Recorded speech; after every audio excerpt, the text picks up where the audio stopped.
What's up, everybody? Welcome to another episode of SGDITALKS. We're here live at the Chroma Studios. Today, I got a special guest, but today's topic is going to be very important. It's much needed conversation. We're going to be talking about mental health pertaining to black men in the black community. So first and foremost, Eric, thank you for coming on. Appreciate you. So as we know, today we're going to talk about mental health. And it's funny because mental health in the black community is much times overlooked. Yeah. So I just want you to start off by just telling us your personal experiences pertaining to mental health.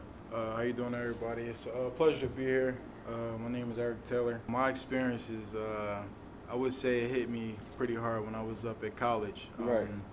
Being in New York, first of all, I made the decision to go to school out of state, because Right. I never really traveled a lot, growing up. So Yeah. I felt like, me going to college in New York would be like a nice distance for me to get away, experience the stuff I need to experience. Right. But depression is something I've always dealt with, since I was younger. Right.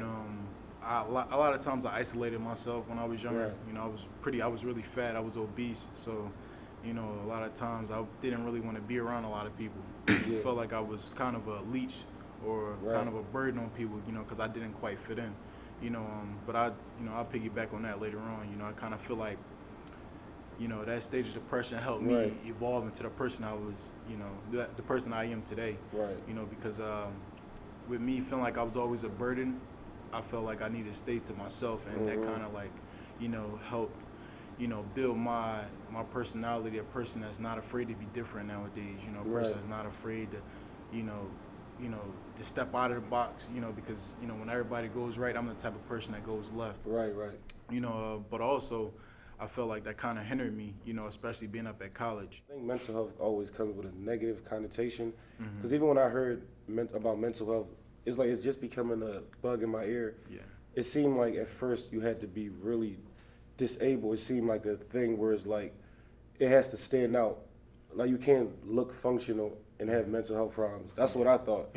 So now I'm starting to understand it's like there's a lot of things we never really tapped into, especially me coming from an African family, growing up the way I grew up in Africa. Yeah. It's kind of things where we just had to grow up in survival mode. You see what I mean? Yeah. It's like you can't express emotions. You can't talk about certain things. You just got to deal with it as a man. You think that plays a role in the black community here too? I would have to agree with that. Thinking about my parents, growing up, my parents is always like, what you depressed for? Like, what you sad for and stuff like that. I'm like, you don't know what I'm going through internally, Yeah. That's the better, but that's the better that they never really be able to see or feel, because they right. you're their kid. So we raise you strong, to be stronger than that. And, I dealt with stuff that they don't even know about. Right. But one thing I can say though is, going off of what you said, like how it's kind of being, pushed off and within our community. My parents, they're slowly, they're slowly accepting it with me. Okay. I know before, like they weren't trying to hear it. It's more so my dad, but it's just because he just wanted me to be more stronger mentally. With me being a man and stuff. It's all about that. I can't think of the term, but it's just like you're a man, so you gotta be able to attack, all obstacles that come your way. Forget if you sad, forget if you mad and stuff like that. Like life is gonna throw you more wrenches than you could, deal with. Like you still young, you don't have nothing to worry about. You got a mother and a father. Like you better be grateful for that stuff. So a lot of that stuff I definitely took into account. Right. But a thing that my parents, a lot of my friends don't even know, I was actually hospitalized 2 weeks ago due to my mental health. I had what do you call it? Anxiety attack. Yeah, exactly. Yeah, because like I said, I'm a type of person that I don't like to ask for help. If I can relate. Yeah. If I can't handle it on my own, then oh well. But at the time, 2 weeks ago, I just had a lot of stuff just coming from all angles, and I'm just like, it's cool. And then I went to the store, got me a breakfast sandwich, and I just remember sitting in my room. It was like 11 in the morning, and I just remember I just hit like a stage of just shock. It just smacked me in my head, and then I just fell back in bed. And then my aunt said, when she came into the room, she seemed like I was just like dripping sweat. My whole bed Wow. was just soaked in sweat. I was hardly breathing. I do remember her like sticking the asthma pump in my mouth, Yeah. to help my breathing, which it did. But the ambulance came and I guess they did like the little thing, like to try to wake you up, and I had like a shot, and I was like up a little bit more, and I walked out. I was in the hospital and everything, man. Just because there's so much that I just keep inside. Keep inside, yeah. It Like, just builds up. like I'm a type of person. I have a lot of secrets, like tucked inside of me. Like a lot of secrets. People told me that they think I told other people, but I didn't. Like they seen the type of person I was, especially at marriage. Because like that was a huge part of my life being over there. That was like my first taste of being a man, just being over there by myself. Right. So I definitely took a lot from it, and here I am today. So That's the thing, God is good. Like, He gives His toughest shoulders the strongest battles. You know what I mean? And I feel like I even appreciate you giving us this insight, because I can only imagine. You mentioned like you play football right now, the NFL agent, like you actually looking to get scouted. yeah. Do you think it's harder for you, somebody like you who's like an athlete, compared to like just me, an average typical black man? Because you are like a masculine dude Yeah. that has a lot going on for yourself. Do you think people like put more pressure on people like y'all, like athletes, when it comes to mental health? Well, when I played the game, like at Marist, a lot of I was able to get a lot of my aggression out. Right. But the thing is, when I was in my state of depression, like my closest boys, like Willie Barrett, living in Florida, Manny Soriano, we living in Jersey, Lawrence Dickens, and my boy Brad Westmark, like all those dudes, like we all got different careers, which I'm super happy for, and like we pursuing positive things. But those are the people that were like that kind of knew me the closest when I was up at Marist, that I really expressed a lot of my true emotions to. And they seen firsthand, like that's why I got like a lot of marks on my knuckles from just punching stuff when I was up there. Yeah. A lot of my aggression came from playing football. Right. Because like I was a kid that just wanted to do more. Right. I just wanted more responsibility because I just wanted to be great. Right. And I felt like I had to jam that into my coach's ear a lot of the time, and I felt like they weren't quite hearing me. But when I was on that field, man, like I was able to get like a lot of my feelings out. Yeah. And some athletes they aren't able to do that. A lot of them. That's like a happy place. Yeah. So like, but a lot of them they don't really find that happy place. While being on field, they find themselves more miserable. They feel like they're doing it for some reason that they really aren't happy for. But I know what I was doing it for. It does make me happy. Being on that field. But I try to preach it to a lot of people that. You're not the only person, fighting this battle. That's why I really, was grateful to come and, do this. We appreciate you coming out to even speak on this, bro. Yeah, like, I was just in a dark place, man. And, like, I told myself I never wish that on nobody. Right. Truth be told, I was close to committing, suicide a couple of times. Wow. I would say my solutions were from me getting closer to the brothers of Marist, the old guys that I was able to, talk with, on Sundays. We would go to mass as well, and they really helped get me grounded, as well as my parents starting to they started to understand, that mental health, it's a real thing, we might be trying to make him mentally strong, but, he's battling something, and, we really got to be for him. And, with my parents accepting it more, and, me getting help from the brothers of Marist, and as well as I felt like the game of football started to come more fluidly, so I was like getting more happy. So my years at Marist, it became a lot better.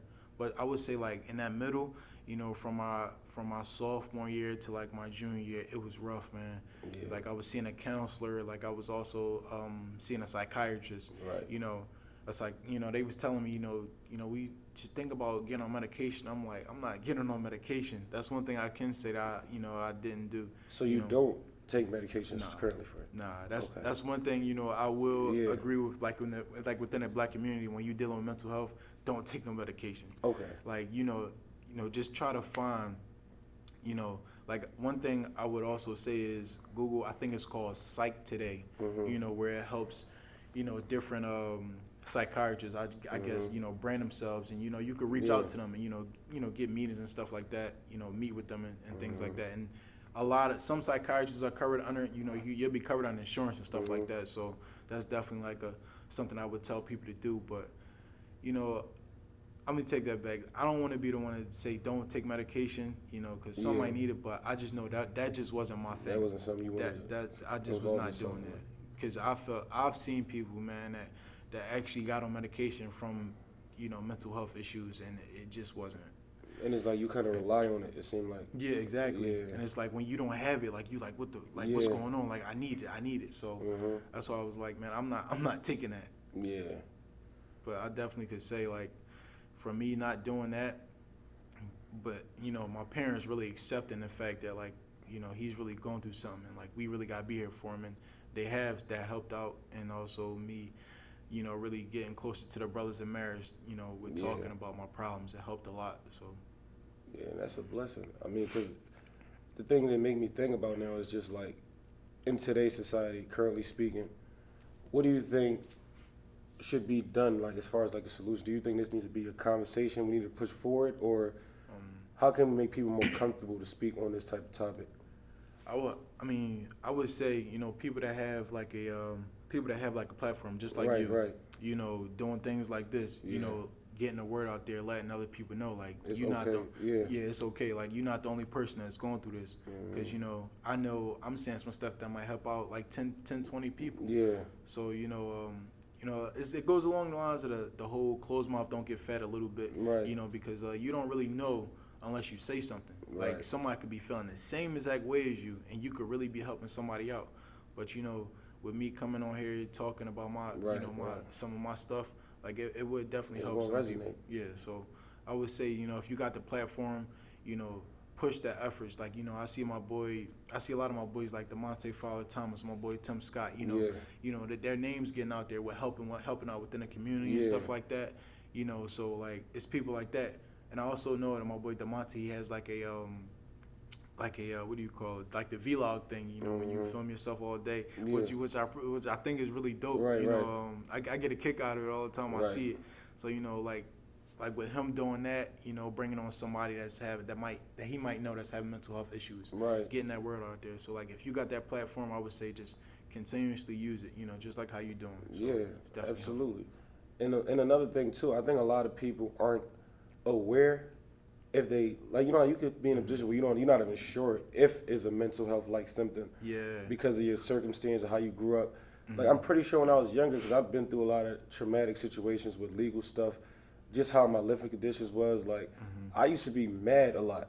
Yeah. I mean, I don't know if it was bipolar. I used to get sad a lot. I'm not like, but I never was in a position to think mental health, because like I said, the way we was, I come from a place where, I'm Muslim, I got a religious home, so they tell me to pray, or I'm African, they tell you man up. So it's like, the way I was conditioned growing up, I'm just glad, like you said, I think I just found a happy place, which is my business, because now I just think about so much other people, and even like the adults, they probably got some, probably something that, was happening when they was younger, but they not aware about. So that's, I'm just thinking about, like, should people seek for help? Like, do you think people should like talk to people, therapists, or is like? A lot of people, it's hard for us to seek for help. Like I said, I've been the type of person that I don't like to ask for help. Right, likewise. But like when you get in this type of instance, this circumstance, like you really got to seek help, because you could keep so much stuff bottled in, man, and it could just hit you out of nowhere, and you like, dang, now you stuck. And that's how it was 2 weeks ago. Like I just was in a stage of shock. Like I just dropped. My family was like devastated. Because they didn't know what was going on. Because like I said, I keep so much in. But if you got that aid, like to get help, go do it. That's why I said, like, I believe it's called psychtoday.com. Where you could go ahead and get some help. In terms of talking to a psychiatrist, a counselor. They have like different doctors on there that could, if you want to talk to them. So, it's not. It doesn't make you weak to seek help. Absolutely. Yeah. Like, I think the reason why I kept so much in was because of that fear of being. You think it has a judgment too? Yeah.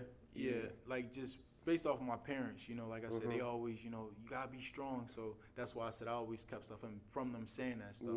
But Right. you know, and like I didn't want to seek help because they geared on making me mentally strong. But I'm like, yo, I can't keep doing this. I can't keep keeping stuff in because it's really gonna break me apart. Yeah. Like I'm 23 years old, you know, there's no reason why I should be having heart issues. Like Yeah. just last week, I'm telling my parents like I gotta get checked out. My blood pressure was just through the Yeah. roof, you know, because there's just so much stuff that I Let's keep keep out there, in. you know. So, Man. I mean, like I said, once again, I really appreciate you coming here, taking your time. And I'm telling you one thing, this is definitely going to resonate to people. yeah. There's a lot of people that's going through what we're going through, but they just don't have the voice, the Mhm. platform, or even the courage, because it takes the courage to speak out on stuff like this. Yeah. You know what I mean? And I'm really touched too, man. You're a brother to me. Yeah. I Appreciate appreciate you, you, you know what I mean? And to just wrap up, we could probably just give them one closing advice, just one Yeah. thing out there for somebody in a position like you, just one advice you would give them before we Yeah. just close out. I would say is seek help, man. Right. If you are really hurting mentally, you know, emotionally, go get help. Don't be afraid Right. to you know to ask for help, you know, because like I said, one thing my mom even said, she helped out a psychiatrist just from off of talking about her problems. You know, she told me when she was talking to the psych, like he was like, damn, like you helped me out. You helped me out with something I was dealing with. So that's what I'm saying. Like that's a doctor right there that she wanted to go talk to about her problems that she just helped out. So like you don't need to be a professional, a doctor, to, you know, to talk to somebody. Like we are all people at the end of the day. Yeah. So we all have feelings. Yeah. So you know it's good to get those out, no matter what they are. You know, just you know, just make sure you have that person that you can always rely on and Right. talk about anything with. Right. So you know, it's a lot more to my story, but I would say like that's the basics, you Right. know, of me, you know, just going through like what I've been through. But seek help, Right. man, because it's out here. It's out here for sure, man. So yeah, just give us your social media handle, like where they can find you at any platform. Yeah, so you can find me on Instagram at Zeus. What is it? Everybody versus Zeus, or Zeus versus Everybody. It's ZeusEverbody.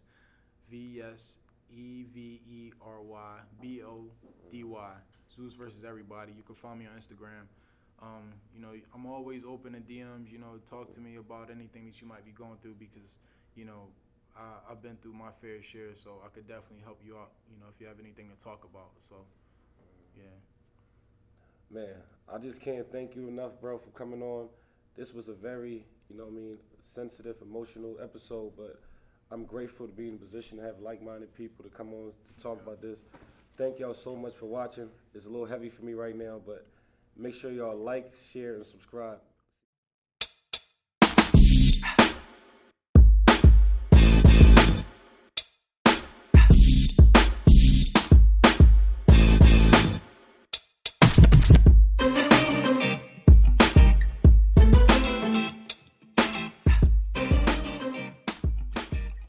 Thank you for watching SGDI Talks. If you like what you just watched, make sure to subscribe, like, and share. For more exclusive content and a chance to be featured on our upcoming episodes, make sure you follow us on Instagram at SGDI Talks. See you next time.